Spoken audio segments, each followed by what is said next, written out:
So Mitch is telling me, David, I haven't had a good night's sleep in years. I really don't know how to get through this. I really don't know how to change this. I'm exhausted. I don't have the motivation to do anything. I'm really struggling. Hello and welcome to the Self-Belief Chief podcast. You're here with David Holman. If you haven't done so already, make sure to subscribe to the podcast for the latest information, episodes, science, research, anything in and around self-belief to help you propel and to grow your life. And let's begin. So I'm talking with Mitch. He's not been able to sleep for years, as he says. I have a good night's sleep. Now, sleep is one of those things that becomes the elephant in the room, right? It becomes a thing that gets bigger and bigger in your mind, and in and of itself, the worry and fear of not being able to sleep stops you from sleeping. Now, I get the privilege of working with some very highly qualified expert individuals in different areas of life. So I've spoken to people in and around sleep. So I'm going to give you some of that information, some of it which you may know but are not doing, and some things just to change little habits that in different phases for different situations of life can make a difference. So the first thing I want to talk about, or the first thing I'll talk about is a conversation I had with Mitch. I said to Mitch, what time would you like to go to bed? And he said, I'd like to go to bed at 11. I said, okay, tell me what you do in the hour before you go to bed. He says, okay, all right. So I maybe finishing up some work. I have a cup of tea. I maybe have some, I watch a little bit of TV, or I'm on my phone or something answering some emails.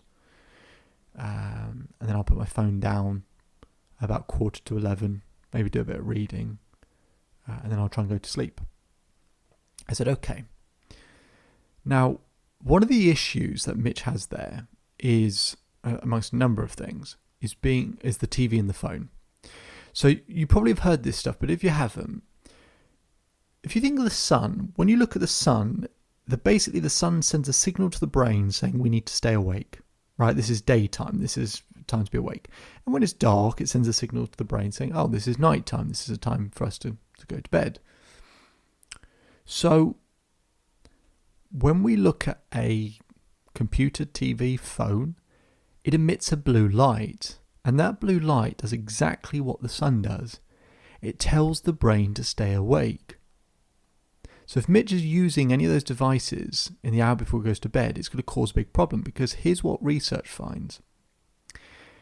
From the moment you turn off a TV, a phone, laptop, whatever it might be, from the moment you turn it off, it takes 3 hours to get into a deep sleep, which is the whole point of sleep, to get into a restorative state so that your brain and your body can be repaired.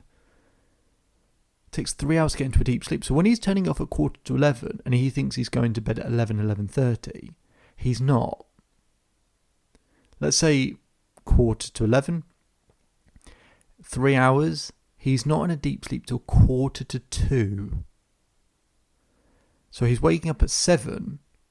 So he's basically only getting 5 hours sleep, if that, a night, when he thinks he's getting more, but he's not. Now, phones do start to have a kind of a night filter. They don't tend to be great though.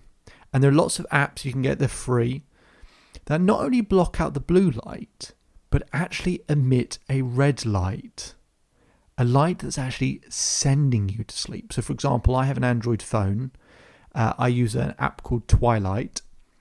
And at a certain time, it starts to emit a red light.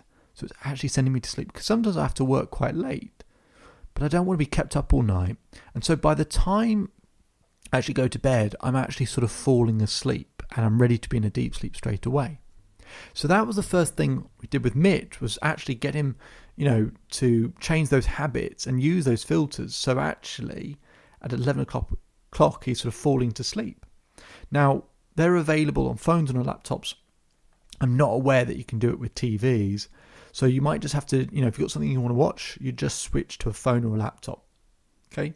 Because then, if you think about it, if you have those filters on, you are going to get 3 hours sleep back a night of, deep sleep, potentially. Let's just, for argument's sake, let's just say you get 2 hours deep sleep a night back, okay, instead of 3. So 2 hours a night, that's 14 hours a week. So that's basically 2 extra days worth of sleep, or 2 extra nights worth of sleep.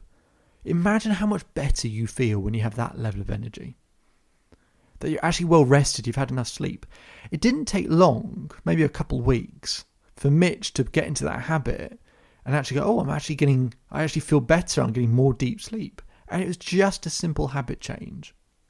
Now there are probably 10 other things I could mention about sleep, right? Not eating too late, not drinking too late, a whole host of other things that would improve the quality of sleep that I've learned from really highly qualified people. But sometimes I speak with people who are going through something really difficult and they feel like they've tried everything. And they try things that are trying to help them sleep. And again, like I said at the beginning, it becomes the elephant in the room. Like, this hypnotherapy or this meditation is supposed to help me sleep, but it's not doing that. So I suggest, if you're going through a really, really, really tough time, you're going through grief or some really tough place, and you're really struggling to sleep and it's become a thing in your mind, what you should do is on your phone, put something like a series or put something fun or funny on that makes you laugh. Maybe something that can play on repeat, it just plays the next episode one after another. And just listen to it. Just have the phone face down and just listen to it. And just enjoy it. Right? Listen to it casually. And you'll be sort of laughing or smiling to yourself with, you're lying down, eyes closed. And it'll just help you to relax. It'll stop you thinking about the sleep. And the reason I like this idea and the reason why it works for people is I like the idea of smiling at the end of the day before you go to bed. And just having that kind of ability to relax a little bit and actually turn it into something you'd look forward to, right? Looking forward to going to bed because then I can listen to something that makes me laugh or smile. And it doesn't matter what time you fall asleep. You just fall asleep when you fall asleep. But it just helps to just relax you a little bit, get that cortisol level, that stress hormone down. Just so at least you can, drift off and you're not worrying about going to bed because you're worrying about thinking too much. It's just have something that is enjoyable to listen to.